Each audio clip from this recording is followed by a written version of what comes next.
welcome to the 7th video in the FabFilter course. This video we're going to be covering the Pro R by FabFilter, which is FabFilter's reverb plugin. And despite its meek appearance, there's relatively few parameters, and it's kind of unlike FabFilter to have just a few parameters on the front panel and no hidden depths that we can investigate. Nevertheless, I think this plugin still follows FabFilter's general design philosophy. FabFilter likes to make difficult plugins easy to use. And I don't know about you, but many reverbs that I've tried have so many parameters and so many different ways of changing just the reverb that you quickly get bogged down and you forget really what you're doing. Take the simple example of Ableton Live's reverb. It looks simple enough, however, it's totally unintuitive, and you have values like density and scale and reflect and shape. Like these values, unless you've been using this reverb unit for a long time, as I have, you can only start to get a sense for what these do based on how they affect your sound. And even still, I mean, I really don't have no clue as to what the scale value does. I can infer from the name and from how it generally affects the sound, but there isn't any real concrete intuitive way of grasping it. So this isn't, I think, particularly inspiring insofar as reverbs are in general. So let's remove this and compare that to the Pro R. So the Pro R differs in many respects. First of all, the UI is much more inviting. You have fewer parameters, and those parameters all have very relevant effects on the sound. So I have a guitar here. Let's play the dry signal.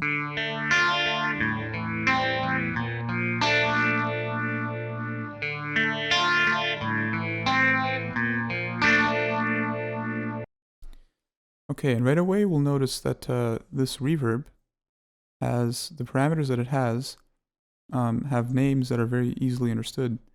Brightness turns your reverb from a darker one to a brighter one. Character, changes your reverb from something clean to something more modulated, chorus-like. I'm going to show you all of these in a second. But before we get on, I just want to show you and explain to you what these curves are. These curves, which you can find in other more advanced reverb units, are EQ curves that represent basically pre-effects and post-effects EQ.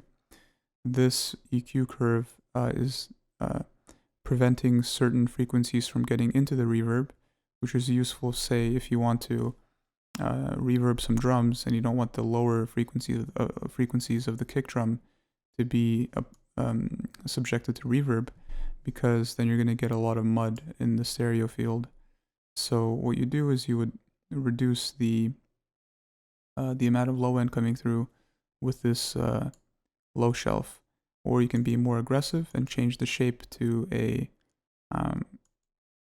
to something like a bell. But unfortunately, there isn't any low cut, which is a bit unfortunate. But again, you can get pretty intense, and this is basically a low cut. So what you can do, apply a low cut to, is the post EQ.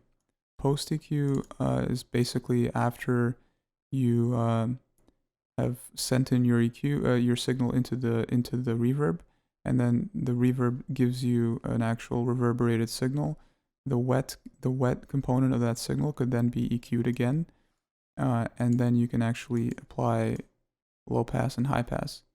The reason these don't have any sort of low cut or high cut filters is just because of the general nature of what this EQ is designed to do. It's quite rare to find kind of hard low and high cut EQ shapes on similar reverbs that have this kind of diffusion EQ profile. and that's because these are just meant to make create a general impression on the incoming signal without modifying it too seriously. You're just meant to slightly change the flavor of the incoming sound. If you cut too much out of it, what tends to happen is that you get a very useless reverb that doesn't really capture the main essence of the sound, which is frequently found in the lower frequencies. So when you reverberate those lower frequencies, you can still attenuate them. The main equalization work is done on the post side, where you get much more control with respect to how much you can remove from the low and high end. Much like in the EQ, Pro Q2, you can change whether or not you see the reverb post or just the pre and post in the spectral analysis. And the spectral analysis is probably the most awesome feature, I think, of this plugin. Let me just show you what I mean.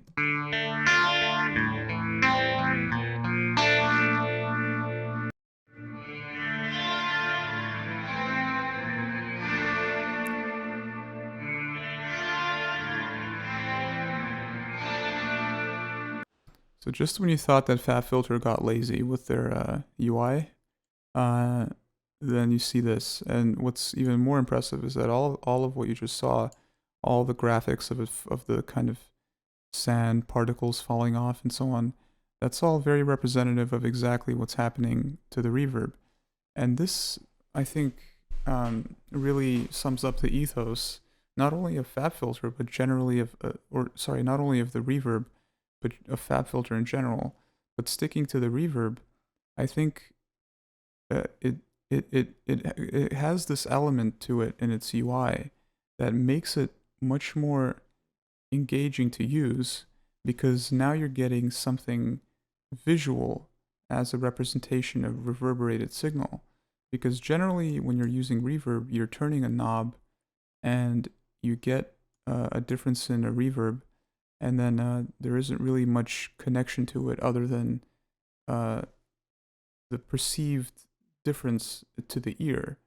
But now, since you're actually you're watching how the sound evolves, you can see the texture of the reverb a bit better. So it puts a different perspective on space, I guess.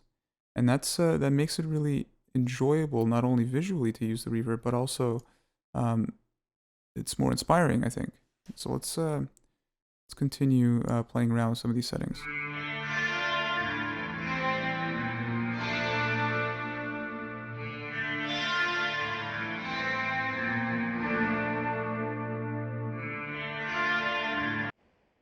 The chorus, the more you turn this knob towards the chorus, the more modulated it becomes.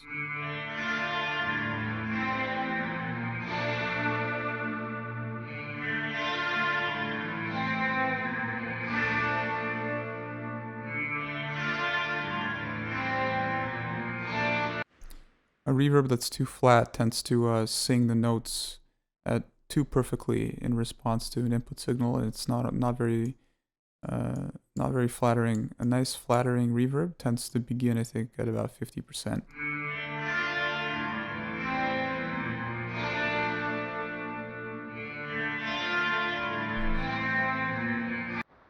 The distance effect changes the diffusion amount, basically. The closer it seems, the less diffusion there is, and it's just more early reflections. And the further the reverb seems, that's when you increase the volume of the diffusion curve.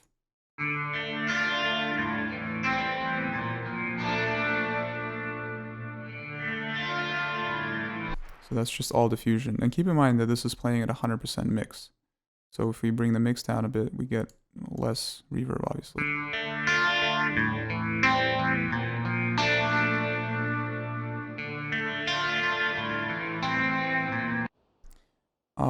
This big knob changes the overall decay.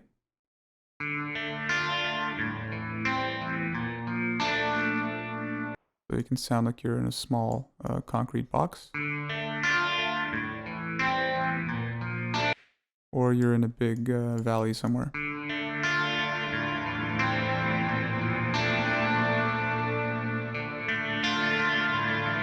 So this is an example where some of this low-end attenuation would come in handy.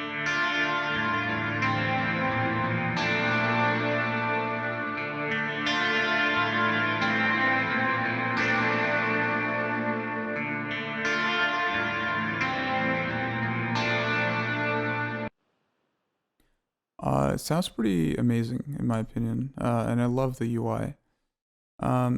This decay rate, basically, it has a direct effect on the space parameter as well.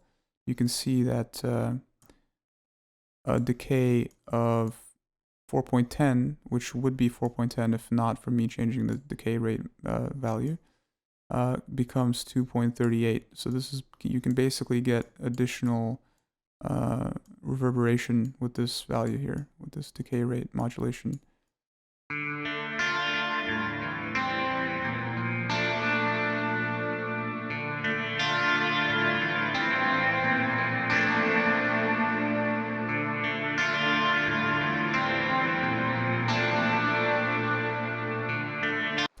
Come on, is it not worth it just for the just for the UI alone?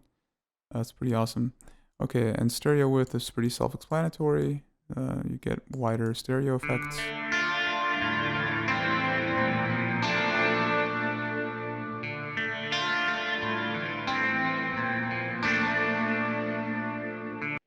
And finally, the pre-delay changes the amount of time before the delay or the reverb actually kicks in.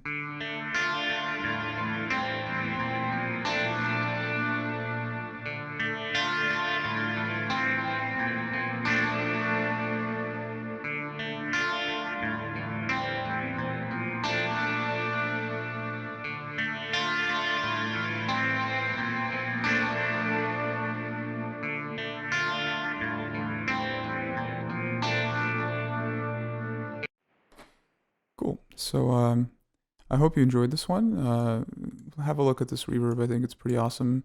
Not only is it simple parametrically, very few parameters to modify, but all the parameters are actually have a direct and very relevant effect on the sound. But more importantly, the actual UI and the spectral analysis is incredibly engaging and can fuel more creative work. So I hope you enjoyed this one, and I'll see you in the next one. Yep, thank you.